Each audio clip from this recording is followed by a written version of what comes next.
Okay, I should be live now. What's good, everybody? Take Hazy back here. Wanting to do another NBA video. Now that we're kind of in the doldrums of the off season, I want to tackle kind of outstanding topics. Do some shorter form videos. Every video I've made lately has been 30 minutes plus. Originally, when I started this channel, I like to do like 15 minutes and under. So let's try to do one topic, do something shorter here. So. Hitting the individual topics, of course, we'll start with my team, the Timberwolves, because that's the team I think about the most. And we have a pretty glaring need and dilemma on the roster. So let's look at our roster first here, actually, and not the free agents. The roster is at 13 players right now, so we're not even a legal roster. We need one more player on it. And if you kind of scroll through it here, you see the conundrum is that there is a severe lack of bigs. There's only 2 centers on the team. There's only 2 power forwards on the team, one of which is Jaden McDaniels, who is more of our starting small forward, and he's our preliminary on-ball defender. So he wouldn't really even play the position of power forward on the team. And we have $4 million. I'm not quite high enough here. Sorry. We have $4 million in space of second apron. A minimum contract is 2.5, which means we really only have enough room to sign that one player. So how do we get in this position? They got in this position by doing the LaMelo Ball trade. They traded Julius Randle, Naz Reid, and essentially 1 first-round pick. I think 3 seconds in there as well, because we're completely out of tradable picks. We'll talk about that a little more here in a second. For LaMelo Ball, and the secondary player they got here, I didn't turn the cursor thing on, is they got Josh Green, who is a 6'6" shooting guard from Charlotte. He's on the expiring contract, which is 14.6, basically $14.7 million contract. And they're pretty much locked in here. So they did sign Trey Lyles from Real Madrid, bringing him back to the NBA. I always thought Trey Lyles was kind of serviceable. I'm not sure he's a player you'd really want to play in the playoffs, so he's not a starting power forward, but he's the only power forward bodied player on this team. We do still have Rudy Gobert to anchor the defense, and our first round pick last year was Joan Berenger, 20-year-old French center, very athletic, who's going to be Rudy's primary backup. Right now, we have the 3 two-way players. Let me scroll down a little bit so you can see them. Rocco Zikarsky, who was a second-round pick last year. He's like a 7'4" center. Doesn't really possess NBA skills. So I think he is potentially going to get released from the two-way so they can sign this year's second-round pick. I'm blanking on his name. Kaufman something. Zion Poulin kind of looks like our best two-way player, but he's another guard. He's been around for a couple of years, bounced around the G League. Potentially NBA ready, but he would be like very end of the bench. I don't think he'll get much playing time on this team. And then Enrique Friedman, another guy that's bounced around power forward. So these are 3 bodies that they can play during the regular season. Like I said, I think depending on what they can do with this last spot, I think Zikarsky probably gets replaced with Kaufman, who was a power forward. If they're really desperate for big bodies, they go to replace Pullman with Kaufman, and then all 3 two-way guys are power forwards or centers. If we look at the free agent market here, whoever we sign with this 4th pick or 14th player slot, I think will be a big. Obviously, that's the glaring need on the team. But if you look around, there's not a whole lot here. Spotrac still has LeBron James accidentally listed as a free agent. He is signed.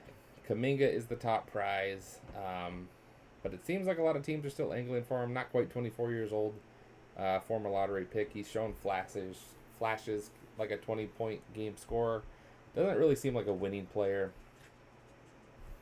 but he's really the only like starting level guy you could potentially talk yourself into. Then you quickly drop off a cliff here as we're almost into August. Kelly Olynyk was traded for by the Spurs last year. To potentially like compete with I'm blanking on their backup center's name now. But he completely fell out of the rotation at the point that they were signing Miles Plumlee and Bismack Biyombo because Olynyk was unplayable. So I don't think he's a real option. Same scenario here with Maxi Kleba. Gershon Yabusele is an interesting option. He's a thick, strong guy. He's not necessarily tall. Kevin Love would be kind of interesting to bring back, just because of his history with the franchise. Again, not really playable, and that's kind of the story as you go through down here with everyone. I didn't look at the centers.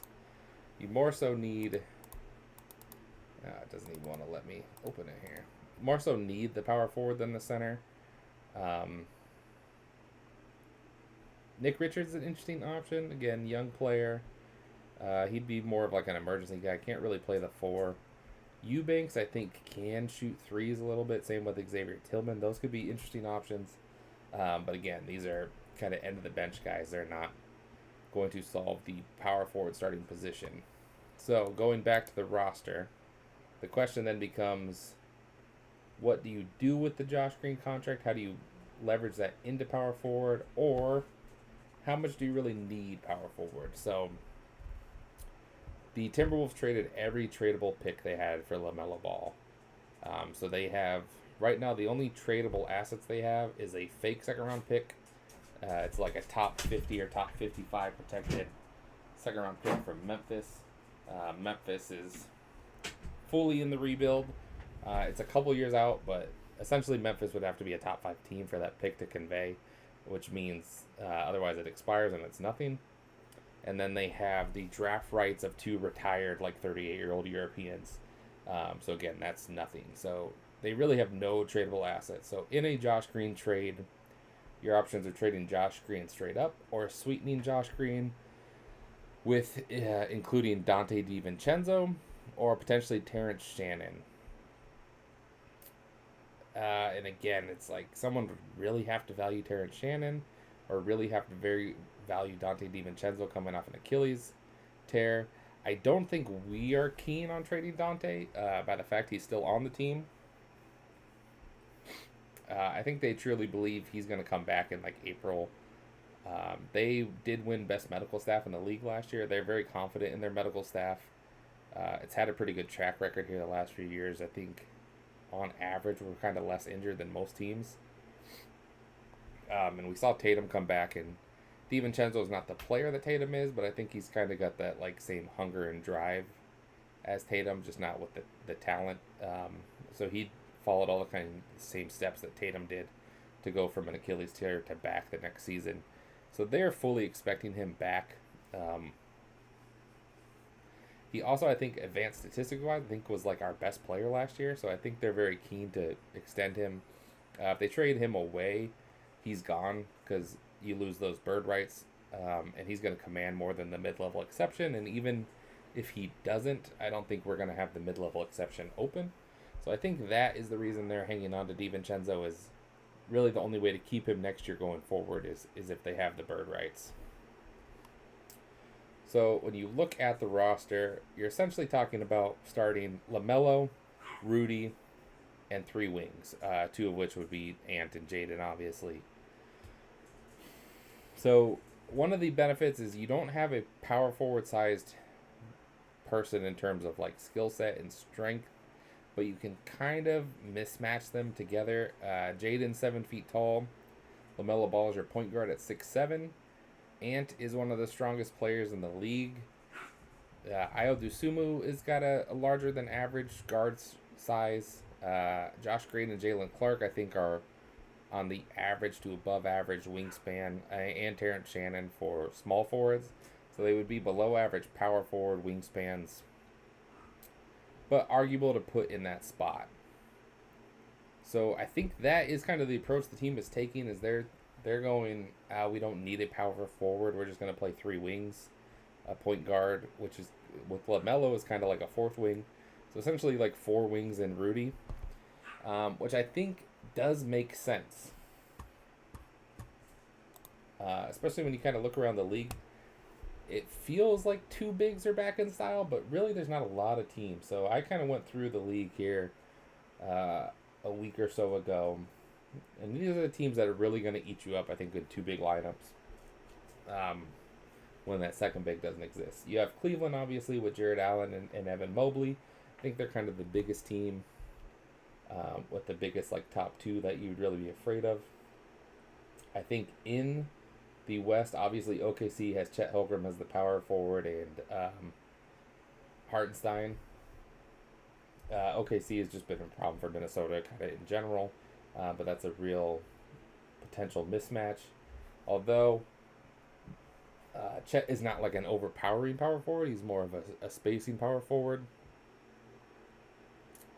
But Jaden guards SGA, so we wouldn't really have the size to guard him, even with having to just guard him on the perimeter.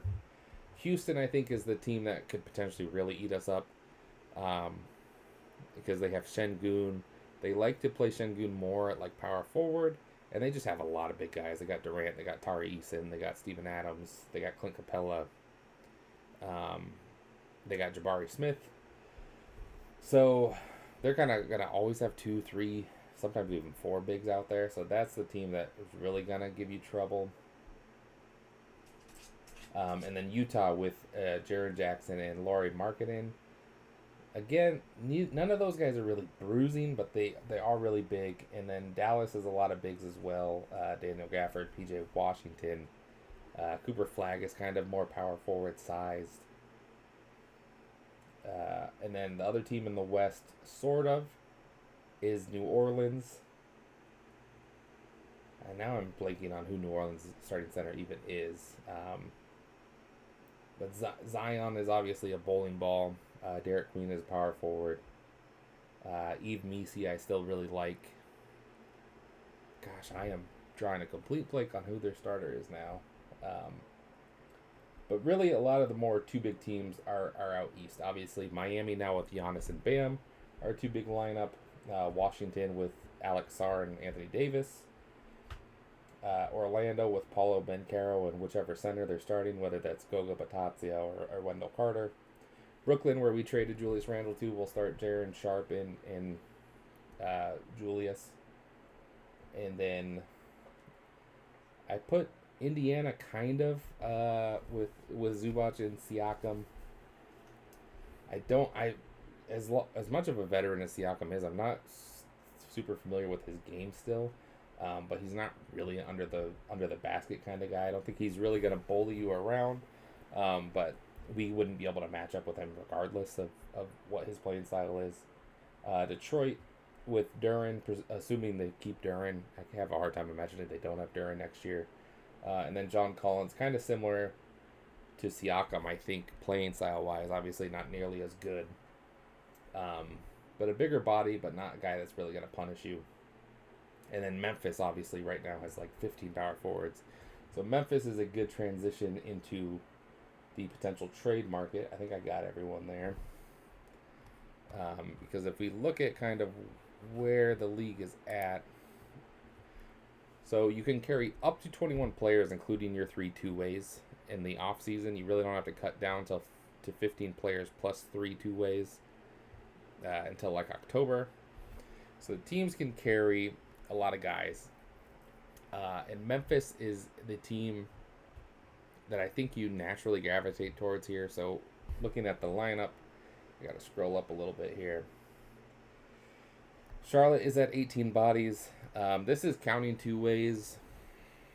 It's not like 100% accurate right now because everything's kind of still in flux.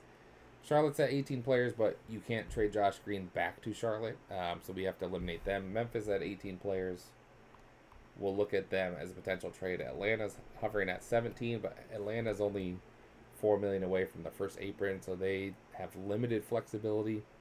Josh Green's only a $14 million player, so it's not a whole lot of hurt in there, but they're going to first trade Jonathan Kuminga in a sign-and trade. Minnesota can't do a Kuminga sign-and trade legally, let alone have the assets for it. So I don't think Atlanta would really be interested. Houston, that 17 is like a fake number because they're right up against the apron. That's some non-guaranteed contracts. That's some two-ways. Milwaukee does, I think, legitimately have 17 players on their roster right now. It's just predominantly guards. They're kind of oddly in the same boat as Minnesota, even though they're not up against any aprons. Their team is just all guards. And then the rest of these teams are kind of fake. Utah's maybe real. We'll poke around at Utah. I scrolled down too far again here. So really, we're looking at Memphis. Memphis is really the only potential suitor for any potential trades. And I think there is a real opportunity to trade with Memphis because they have to clear bodies. I think Josh Green would be serviceable for them. The main issue is that I think the guys they would want to trade here is D'Angelo Russell, Chris Murray, which they can't be aggregated for 60 days from the Ja Morant trade, which means they can't really do this trade until September. Spot Track allows us the opportunity here. We can just do like restrictions off. I think will let us, or trade deadline might. So you could do D'Lo going back to Minnesota, Chris Murray going to Minnesota, and then you could have enough salary that you could fit in Oliver, Maxis, Prosper, or GG Jackson, whichever one they prefer least. Which I feel like at this point is GG. Because they brought Prosper back this offseason and they had the opportunity to just let him walk. So this would be a legal trade here, which would be kind of nice for Minnesota. You get all the way up to 15 players. You'd still shed $1 million salary. Memphis gets the best player in the trade in Josh Green. And you get 2 power forward options. But the thing with this is, are you actually any better if you're Minnesota? GG Jackson's an interesting option. Chris Murray, I think, is kind of a fringe NBA player at this point. I don't know that he's really giving you anything more than Trey Lyles does. D'Lo, you could probably just waive and replace, because you have $14 million in room right now. You're clearing $1 million, so you'd have $5 million in room. You could use most of the taxpayer mid-level if you wanted to. I don't think anyone really warrants that in the free agent market yet left. And you can get whatever the best center is at. I think we said like Drew Eubanks to be your emergency third big. Which I think sets you up pretty well at power forward, but you still have questions. Sets you up well at center, but you still have a lot of questions at power forward. So are you better off just keeping Josh Green? And this is where I kind of keep coming back to as a Timberwolves fan is for any Josh Green trade to work, he has to be the best player going out in the trade. And Josh Green's probably not someone you want to start on a playoff team to begin with. So if you're getting worse players than him, but they're just at a position of need, does that really help you? So if we look around the league at who else potentially would be interested in this that has a salary that fits, the only team I really come up with is the Bulls. This is going to reset me all the way here, so let's just look at the Bulls here first. The Bulls, because the Bulls have Jalen Smith here at like $9.4 million. He's a power forward that can also play center. But you traded for Nick Claxton this offseason. You got Patrick Williams. So even though you don't really believe it anymore, he's still, one of your 4 highest paid players. He's under contract for another 2 years after this. You drafted Caleb Wilson as power forward. You brought Zach Collins back to be your backup center. Noah Asingay is your first-round pick last year at power forward. You traded with the Timberwolves last year to bring Leonard Millen in. He's listed as small forward. He could also play power forward. He's like a 6'10 player. So you also have a bit of a crunch here at power forward, center. Not necessarily so much center. So Jalen Smith is kind of your quasi third center on this team. How much do you really value that? So he could go to Minnesota.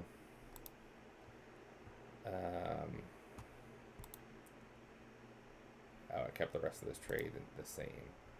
So then maybe you send,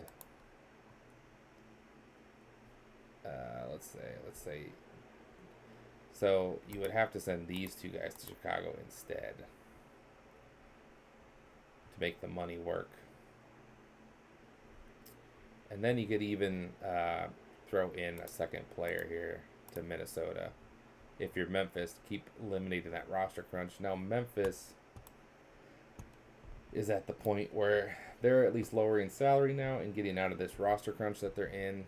So I think that makes sense for them. I think this is the ideal scenario for the Timberwolves to get 3 power forwards slash centers for Josh Green. Jalen Smith, I think you could talk yourself into being the potential starting power forward. Again, probably worse overall player than Josh Green. And then you got some upside with Prosper and Jackson. The problem here is then you get to the Bulls, and what's the incentive for the Bulls here, right? They don't care about either of these guys. They don't need D'Lo on their roster. That doesn't do much of anything for them, right? Because you have Norm Powell, you have Josh Giddey, you have Trey Jones, who you like. You traded for Rob Dillingham, who's a former lottery pick. You do kind of not have a real shooting guard behind Norm Powell. You have a Okoro, who can be kind of a wing. So maybe these guys play a role for you. I guess you could talk yourself into it if you squint hard enough that Chris Murray can be an emergency wing and D'Lo can be your scoring punch off the bench. I just don't think it makes sense for Chicago, especially if you're not getting any assets out of this. Minnesota could kick in their fake second round pick here. Top 50 protected Memphis 2030 pick. They could send that to Chicago, and then maybe Chicago talks themselves into it with that. Outside of that, it's really hard to come up with a reasonable trade in this scenario here. That is the full screen. So we go back again. What are the teams with the roster crunch? What are the teams that could potentially want Josh Green? The Lakers would love to get out of that Vando contract, but Josh Green doesn't do a whole lot for them. Even in this scenario where Kuminga goes to the Lakers, Josh Green could go to Atlanta, and then Vando goes to Minnesota, that's still, is really a downgrade. I guess we could look at what Utah has. I don't think they really have a real 15, though. And I don't think Utah would be inclined to just help Minnesota out, because they don't need Josh Green.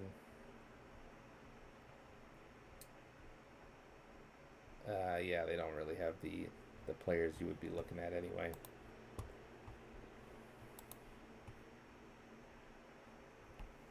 Dallas, you could get Cody Martin, but again, what does that really do? If you had Charlotte in a three-way team, you could get Dorian Finney-Smith or Royce O'Neal. The thing, I originally wanted Royce O'Neal when the offseason started, but the thing with Royce O'Neal is he's the same body frame as Josh Green.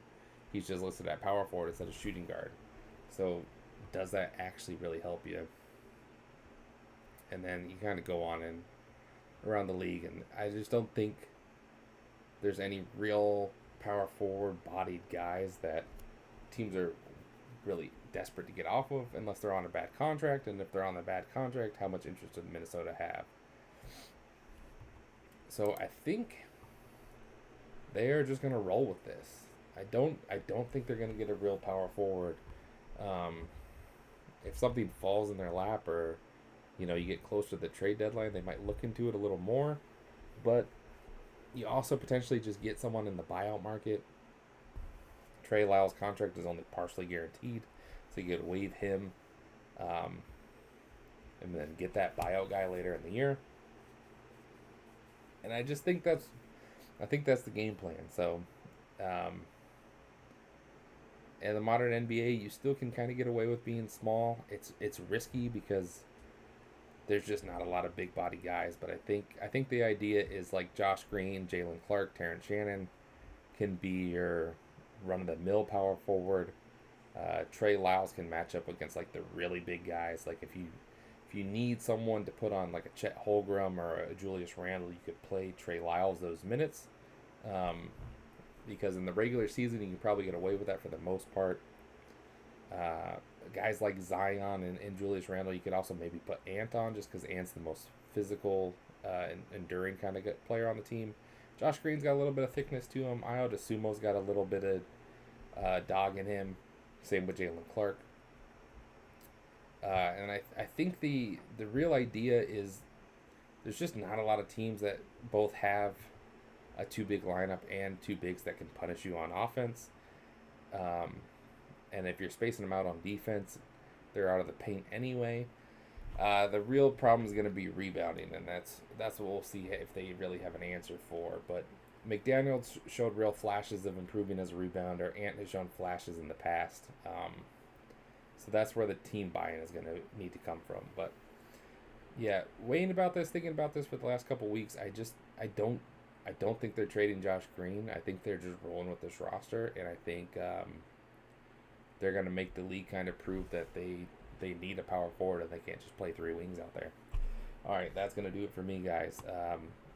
Let me know if there's any topics that you want covered in the comments. Otherwise, I'll try to come up with another NBA topic with a different team later. All right.